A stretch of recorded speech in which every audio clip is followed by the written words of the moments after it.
I was 3 sips into my lukewarm breakroom coffee when Sarah from HR poked her frosted blonde head in and said, "Dana, can we chat real quick?" That phrase, real quick, is corporate code for we're about to gut you like a trout and smile while we do it. So I followed her down the hall, past the same interns I trained last summer, past the server room I personally debugged during the great crash of 21, into that sterile little meeting cave where dreams go to flatline. 2 suits were already waiting. Sarah perched like a crow on the corner of the table. Tom from finance wouldn't meet my eye, and I knew something wasn't just off. It was about to be surgically removed. "Dana," Sarah said, tone dripping with faux sympathy, "the company's been doing some soul searching, and due to restructuring and cost optimization, your role is being sunsetted." Sunsetted. Like I'm a damn cruise, I nodded once. "Okay." Sarah blinked. She wasn't expecting calm. Most people panic, cry, plead for options, not me. I've been in this building for 15 years. I've seen 6 CEOs, 4 rebrands, and 2 stock crashes. I've survived vending machine mold, Floor 2's mystery leak, and Gary from procurement. I've written the damn vendor matrix they still use to onboard contractors. I've watched half of my code be bastardized by so-called agile consultants wearing all birds and ego. But then came the real gut punch. Tom cleared his throat. "There's one alternative if you're interested. We're creating a hybrid support role on facilities staff. It would be part-time, but it keeps you on the team, primarily janitorial duties, restocking, maybe light custodial work." My brain flatlined. For a second, I thought he'd said it wrong. "Offering me a mop?" I asked, voice low. Well, Sarah laughed too brightly, "Not just a mop. It's a transitional opportunity. We think of it as cross-functional synergy." I could hear something snap inside me, not loud, not dramatic, just final, like a zipper sealing a body bag. I smiled, and that smile scared them more than any yelling ever could. "Appreciate the offer," I said, rising, "but I think I'll go explore other kinds of synergy." And I walked out. No screaming, no tears, just a silent detonation deep under the skin. 15 years of loyalty filed under other expenses and swept into HR's digital trash bin. They were already sending the email to deactivate my system access before the elevator hit the lobby. I got home, kicked off my flats, and poured the last of the boxed wine. My inbox pinged. Probably spam, I figured. But it wasn't. Subject line, "Still interested in consulting?" I stared at it. It was from Blake, some old contact I'd met years ago at a vendor summit in Denver. He'd mentioned a side firm doing strategic acquisitions, asked if I ever wanted to pick up contract work. I'd ignored it at the time, but tonight, I clicked it open. "Before I tell you what happened next, do me a small favor. I'm trying to hit my first 10,000 subscribers, and I promise every story after this only gets wilder. Hit that button if you haven't already. Help a girl out. It's free and full of corporate karma." Now where were we? Yes. I typed back one line, "Let's talk." Blake's email was simple. Just 2 sentences and a digital business card from a firm I'd never heard of called Marlowe Strategic Holdings. "Hope you're well, Dana. Let me know if you're open to part-time advisory work. We're doing diligence on a few tech ops plays and could use someone who actually knows what the hell they're looking at." It was 4 months ago. I never responded. Too busy duct taping legacy software for the ungrateful parasites at Devlin Group Inc., my former employer and current garbage fire in disguise. Now I sat in my living room, sweatpants on, wine gone, rage simmering under a dead calm like a house fire behind frosted glass. I clicked reply. Still open. What kind of work? I hit send. Didn't reread. Didn't second guess, because the version of me that got offered a janitorial gig was dead. And the one typing now? She was fluent in bloodless revenge. 12 hours later, Blake called. Voice just as chill as I remembered, the kind that makes you picture a guy who owns too many watches and never uses a coaster. "We've got an opportunity," he said. "Ever heard of Bannon Holdings?" I laughed. "Only every time I had to do emergency reporting for them." "That's Devlin's parent." Silence on the line for a beat. "Wait," he said slowly. "You worked for Devlin? For 15 years, Jesus. We're about to start due diligence on them. I had no idea. Neither did they." He chuckled. "You want in?" "Yes," I said. "Send the NDA." The doc landed 10 minutes later. Tight, aggressive, ironclad. I skimmed, signed, and sent it back so fast I barely noticed the grin that had started crawling across my face. They wanted vendor risk. I was the vendor system. Wanted legal flags. I wrote half the contracts still gathering dust in their SharePoint graveyard. They wanted someone who knew how to dig through a company's soul with a scalpel and find the tumor. I had built the damn tumor. We met over Zoom the next day. Their due diligence folder was thin, too thin, some PDFs. Sloppy org charts, list of major clients and known system dependencies that read like it was made by someone trying to bluff their way through a third-round interview. I asked one question: who's your lead on systems architecture? Blake raised an eyebrow. Technically, you. If you say yes, I said yes. And just like that, I wasn't unemployed. I was embedded. No badge, no desk, no swag mug or pizza Friday. But I had something better: access. Purpose. A company full of smug bastards who still didn't know what had just stepped onto the battlefield. Now, let's talk about the clause I buried in the vendor agreement back in 2017. The one that's about to make somebody's M and a department cry. Blake's team dumped the files into a shared drive labeled Devlin DUE Diligence Phase 1. It was a digital landfill of half-baked reports, expired audit trails, spreadsheets written by people who clearly thought conditional formatting was sorcery. I opened one folder labeled IT Infrastructure Overview and actually laughed out loud. They'd included a system diagram that hadn't been updated since before COVID. The cloud architecture was still referencing servers we decommissioned in 2019 and listed under security protocol owners. My name, Dana M. Tilden, still there, still spelled wrong. Still binding. Deeper I dug, the worse it got. The firm had no idea what kind of spaghetti mess they were walking into. No current software audit. No clear understanding of the third-party plugins duct-taped into mission-critical systems. They didn't even realize the customer support dashboard was running off a deprecated API that had been flagged in a vendor alert 18 months ago. Devlin never paid for the patch. Just rerouted traffic and hoped nobody noticed. Those contracts? I opened a PDF titled Vendor Exclusive Master Agreement 2017 and felt a chill ripple up my spine. Page 4, Section B, Clause 7.3. I'd written it. Hell, I fought for it during a screaming match in legal's glass box office when some hotshot exec wanted to cut corners and skip exclusivity language.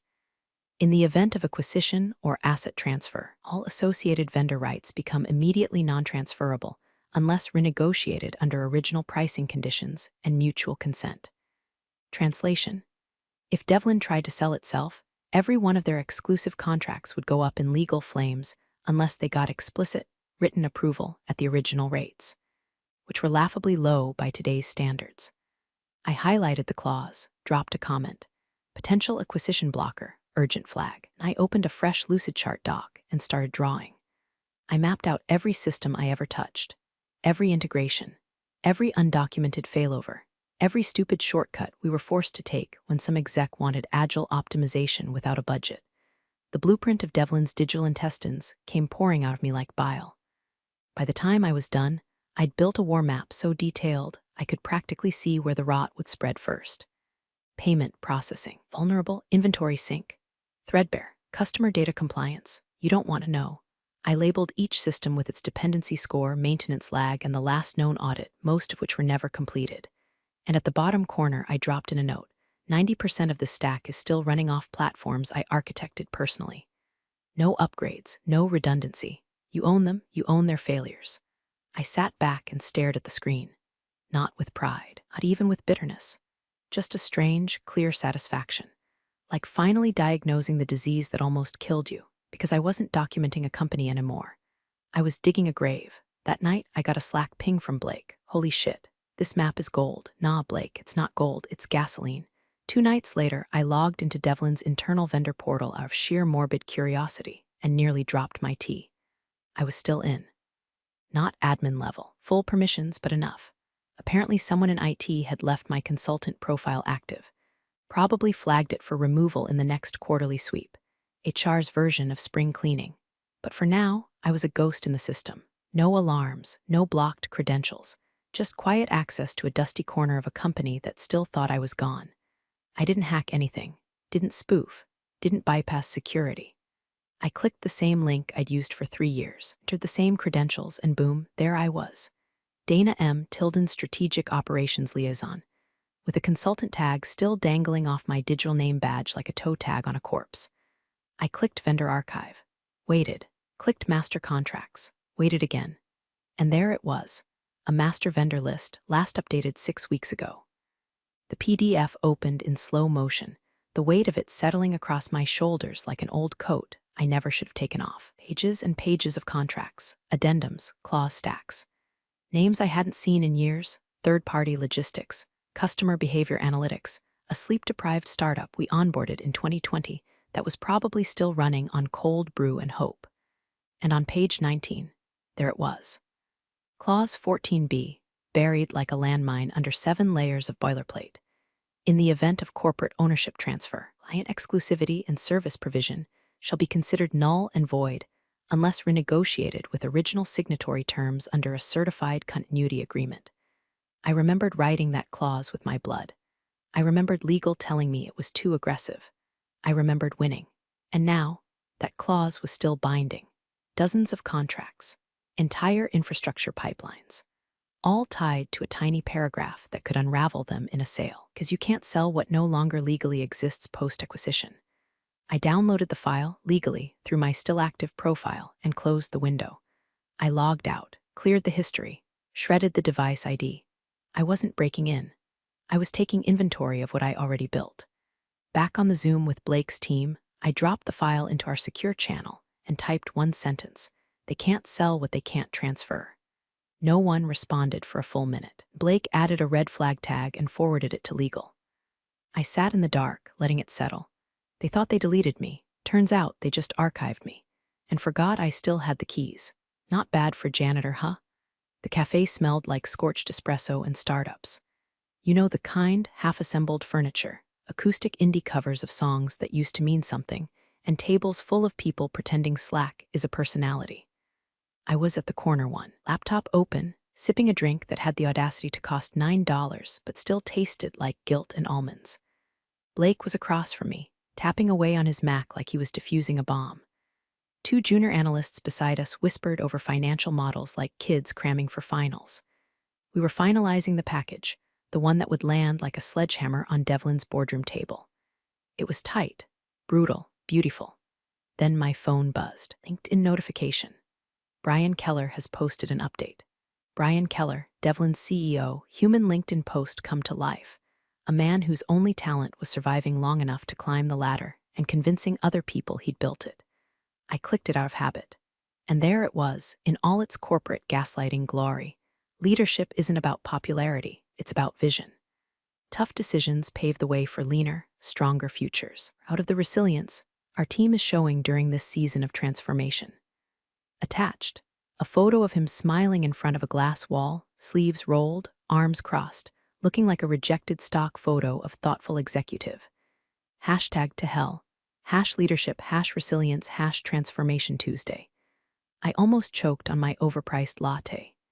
"Hey Blake," I said, tilting my screen toward him. "Know how they're trying to pitch themselves as a streamlined operation?" "Yeah.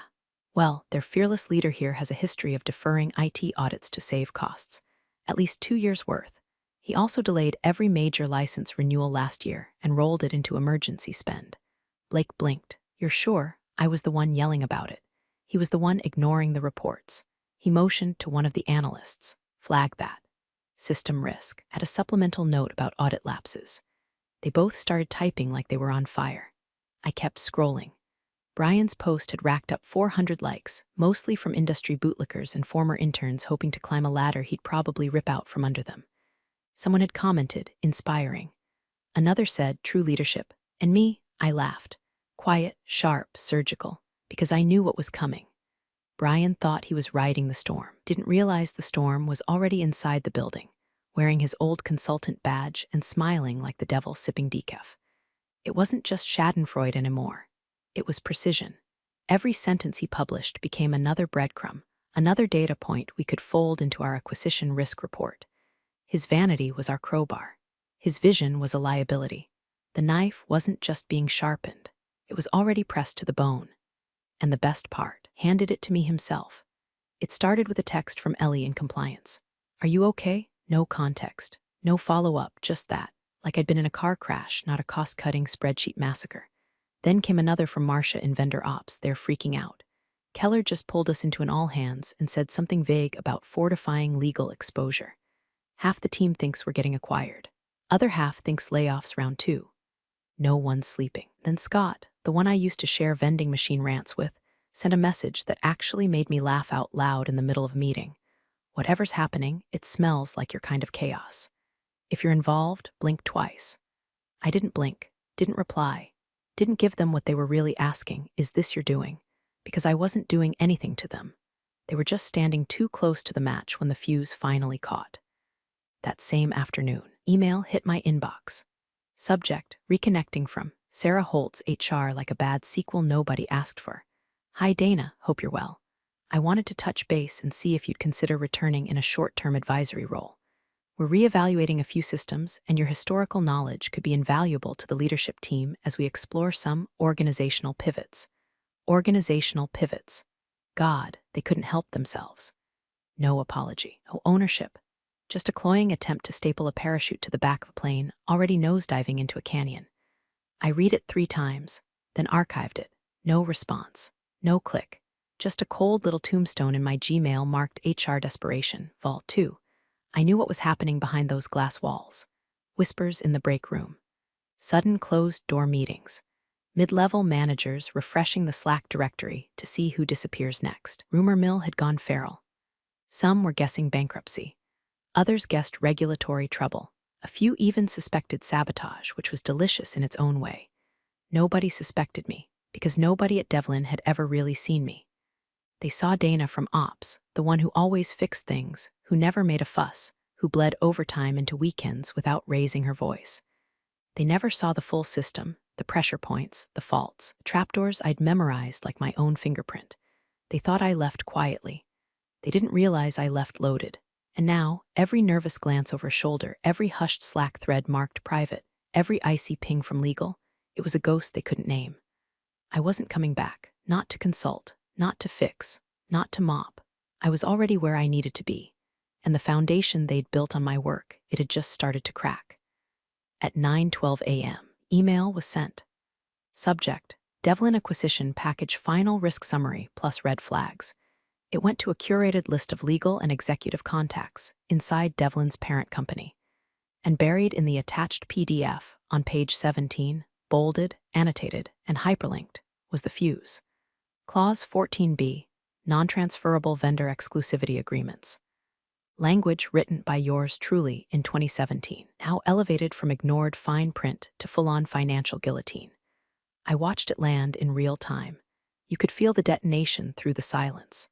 At 9:31, I saw the first ping on our internal Slack. Heads up, Devlin's general counsel just requested a full red line review.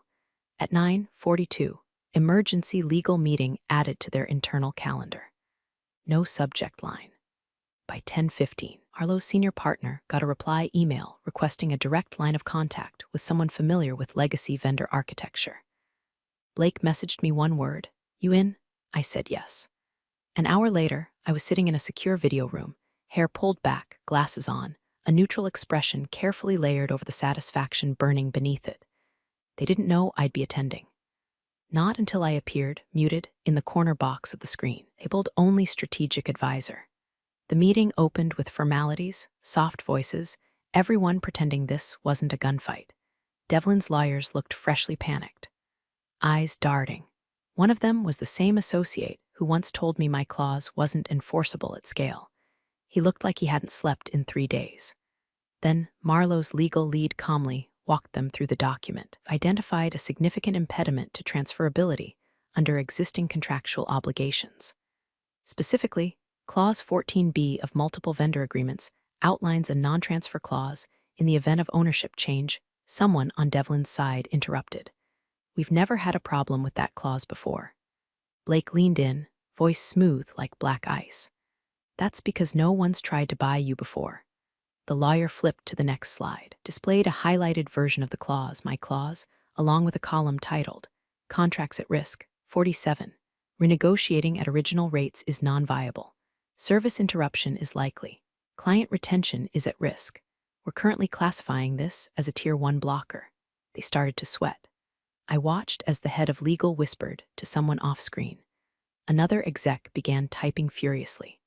A woman in the background pulled up something on a second monitor, eyes widening as she scrolled. They were trying to find a way around it, trying to unwind it, trying to fix what had already detonated. And then came the moment I'd waited for. Brian Keller's face appeared, his camera clicked on. He stared at the screen, stared at the claws, then saw me. The pause was exquisite. Recognition bloomed behind his eyes like a bruise. His jaw tightened. His voice, when it came, was controlled, but you could hear the panic in the pauses. Dana. I didn't speak, didn't smile, didn't blink. Just met his eyes through the screen. He looked down, read the clause again, saw my initials at the bottom of the contract reference. DMT, he knew. He knew exactly what I'd done and when I'd done it. And that's when he realized this wasn't due diligence. This was dissection. The boardroom was carved from glass and arrogance. A skyline view of the city they used to rule. Sunlight hit the polished table like it was trying to spotlight the guilty. I walked in with Marlowe's team, clean lines, black folders, zero small talk. Nobody introduced me. Nobody needed to. The air changed the second I stepped through the door. Brian Keller was already seated, suit tighter than I remembered, forehead shining just enough to betray the pressure. When his eyes landed on me, he froze, blinked. His brain needed a second to cross-reference the image with a file he thought was long deleted. Dana, he croaked. One of our partners spoke before I had to. This is Dana Tilden, our strategic advisor. She'll be providing system and contract-level insight for the review. Brian nodded slowly. The kind of nod that happens when your life flashes before your eyes, and the only thing looking back is every shortcut you ever took. He didn't speak to me again. Not directly, but he tried. 2 hours in, after Marlowe's counsel dissected clause after clause, each one like a shovel of dirt over Devlin's valuation, Brian asked for a sidebar. I'd like to speak with Dana privately, he said, voice low, palms pressed together like a preacher asking for rain. Blake looked at me. I shook my head once. No, not angry, not smug. Just done. The meeting resumed. They fought to salvage leverage, tried to insist on value. I had to downplay the exclusivity clauses, the license gaps, the audit lapses. But every time they reached for ground, we pulled the rug a little further. And I didn't have to say a word, because they were choking on my silence. By the 4th hour, Devlin's lawyers looked ready to walk into traffic. Brian wasn't speaking anymore. He was staring down at the table like maybe, if he looked hard enough, a better past would appear. The acquisition didn't fall through. It didn't go the way they dreamed. Renegotiated terms, massive valuation cuts, no retention bonuses, no title guarantees, just a leaner, tighter asset purchase stripped of the bluster. And me? I stood at the window when it was done. Looked out at the same skyline I used to see from the floor they kicked me off of. Back then, they offered me $500 and a mop, said I could still be part of the team. Now, they couldn't afford me, even know how to speak to me. I didn't give a speech, didn't wink, didn't monologue. I just gathered my things, nodded to the room, and walked out. But in my head, I wrote one final line on the chalkboard of this whole miserable, glorious mess. 3 days ago, I was worth $500 and a mop. Today, I'm here to clean house. Just not the way they hoped. Big thanks, you legends of the old office days. Subscribe to keep the switch-flicking chaos alive. Your ex-boss is shaking in their loafers.